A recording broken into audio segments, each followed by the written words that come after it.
If you clicked on this video, you probably already know that Sony has announced the A7R Mark IV. We're going to talk about all of the basic specs, all the new stuff that's in it, and what this means for the Sony lineup, as well as what it could mean for their competition from Canon and Nikon and Panasonic. Let's do it. Yeah! Greetings, fellow humans. I hope you're having a fantastic-rifical day. My name is Barron.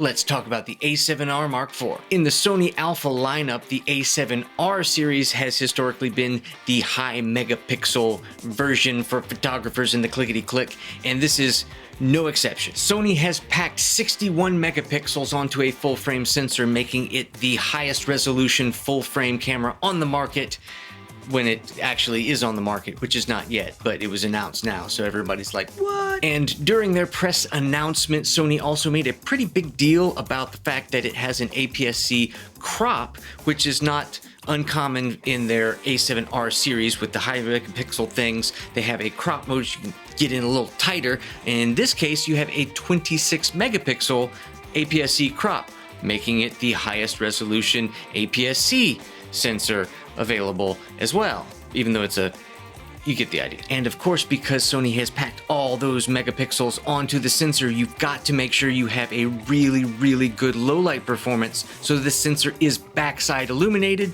so it'll shine a light on your shiny hiney. And if you have ever picked up an Alpha series camera in the past, you know that ergonomically they are not good. So in an attempt to remedy this, there have been some changes in the body design. Apparently the grip is deeper now, so you don't get that weird like finger pinchy thing when you got the G Master lenses on there, which was really annoying. But hopefully this will be nice and comfy. We'll have to wait until the release and see. And along with the ergonomic upgrades, they have also done some additional weather sealing, so it should be more weather resistant than the Alpha series stuff was previously, which was weather sealed, but I was never comfortable with it. But you know, maybe it's better. We'll see. And of course, Sony could not be outdone by Panasonic's EVF on the S series cameras, so they too now have a 5.7 million dot OLED niftiness to look through in the little, you know. That's pretty cool. And they are also claiming that in stills mode, you get 15 stops of dynamic range, and in video mode, you get 14 potential stops of dynamic range. I thought the potential was fairly telling.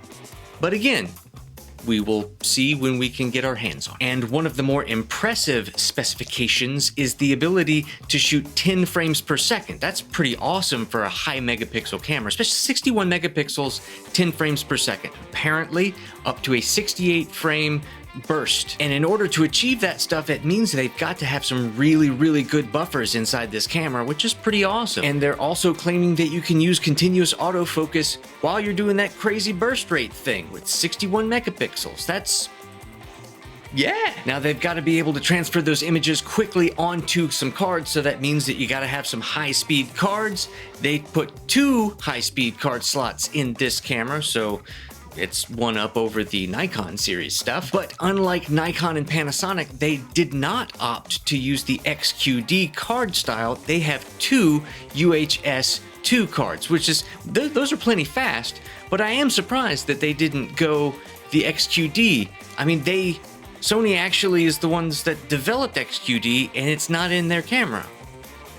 Whatever. And if you're a photographer that likes to shoot tethered, you can now join us all in 2019 and do so wirelessly. Welcome to the modern age. As far as video specifications go, it does the typical Sony 6K downsampled to 4K thing, which, you know, means you get a lot of resolution, looks sharp, looks nice. It's good. It also has all the usual flavors of S-Log and HLG, so if you're used to Sony stuff, then, you know, nothing new there. They did some pretty impressive upgrades to the autofocus system. It's a lot like the autofocus system in the A9. It has 567 phase detection point things. It covers 74% of the frame, which is, you know, that's pretty good, especially with a high megapixel camera like this. But in the APS-C mode that they're making a big deal about, it has 325 phase detection auto point things, and that covers the whole frame in APS-C mode. So that's kind of cool and useful, especially since now you can use the real-time auto tracking eye detection thing in video. That's awesome. If you've never experienced Sony's eye autofocus, it's pretty amazing, and the fact that you can now use that in the video is that thumbs up. Two thumbs up. I am Siskel and Ebert on this one. Yeah. Historically, the sensor stabilization in the Alpha series cameras has been okay, but nothing super impressive. They have said that they improved upon it. It is a 5.5 stop stabilization system now. Again, we won't know if it's actually any better until we get one in our hands for testing. And because the sensor is stabilized, that means you can do the pixel shifty thing. And again, because Sony could not be outdone by Panasonic's S1R, their pixel shift does 180 megapixels. But no, the A7R IV does 240. That's stupid. The pixel shift images are not put together inside the camera like they are in some of the competitors. They are still, you have to load them all into one of the Sony's proprietary programs. I don't even remember what it's called, but then it does it on your computer. If you want to shoot 240 megapixel images, you're going to need an amazing computer in order to do that. Yeah, that's going to require a lot of processing power. But I mean, if it is something that you need, you have that option. The A7R Mark IV will be available in September 2019 and will cost $3,500, putting it directly in competition with Panasonic and Nikon with the Z7 and the S1R. Man, there's a lot of numbers and letters to remember. I did it though.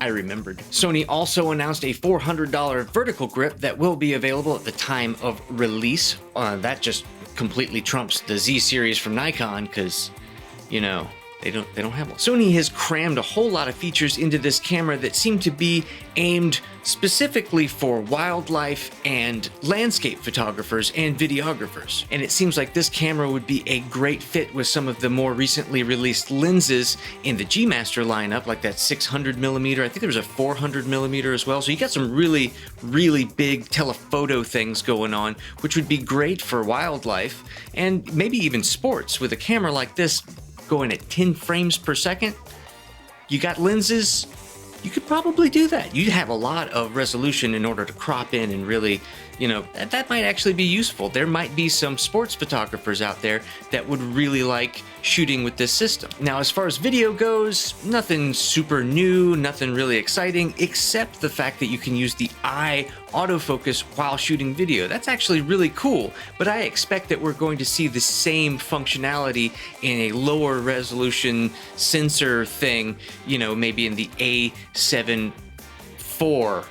Yeah. They'll probably be in that. Sony has not yet released all of the specifications as far as video functionality goes, so right now it looks like it's only going to be 8-bit codecs that are going to be recording to the camera, just like every other Sony that we've ever dealt with, so no 10-bit internal, and it looks like we're not going to get 4K 60 either. Again, I feel like in the lower megapixel model, the A7 IV, that's probably where we're going to see 4K 60. They do it in the APS-C crop, similar to what Panasonic did with the S1. Although there were quite a few leaks right before this announcement, everyone was actually expecting to see the A7S Mark III. We still haven't seen it. I wonder if we're actually going to see an A7S Mark III. They might just get rid of the video-centric thing just because it looks like their technology is getting to the point where you can get that kind of functionality in a hybrid camera that takes good stills as well. Maybe? We'll find out. And a lot of people were also really disappointed that they did not roll out the fabled A7000, an APS-C sports shooter. And now that we've seen a lot of the technology that was first introduced in the A9 trickle down into their other bodies like the A6400 and now the A7R Mark IV, when are we going to see an A9 Mark II? And like I mentioned before, with a high megapixel count camera like this and the price point where it is in direct competition with the Nikon Z7 and the Panasonic S1R. And where is Canon in all this? We don't have a high-resolution mirrorless from them yet. Then again, we don't actually have a professional mirrorless from them yet. VR is not bad, but I mean, it's not great either. So to me, this announcement is super awesome because it means that Nikon and Panasonic and Canon, they've got to continue to compete. So Sony is pushing that forward, and then Panasonic's going to push it forward some more, and then Nikon will do something like, you know, raw video with 2,000 megapixels. Who knows? As long as everything keeps moving forward, everyone benefits, especially me. Well, and you too, because, you know, you're cool. And I'm curious to see what reasons people have to get this kind of camera and how it might help them in the work that they're doing. So if you are interested in this camera, please leave a comment and let me know. I'd love to talk to you about it. If you like this video, do the thing where the thumb goes up. If you did not like this video, do the thing where the thumb goes down. Dang it. If you want to see more videos like this, as well as tutorial content and all kinds of awesome stuff, go ahead and subscribe now and do the ringy-dingy-dingy bell. Ringy-dingy. And that's everything I got for you today, so go take your camera out into the world and go make something awesome. Yeah!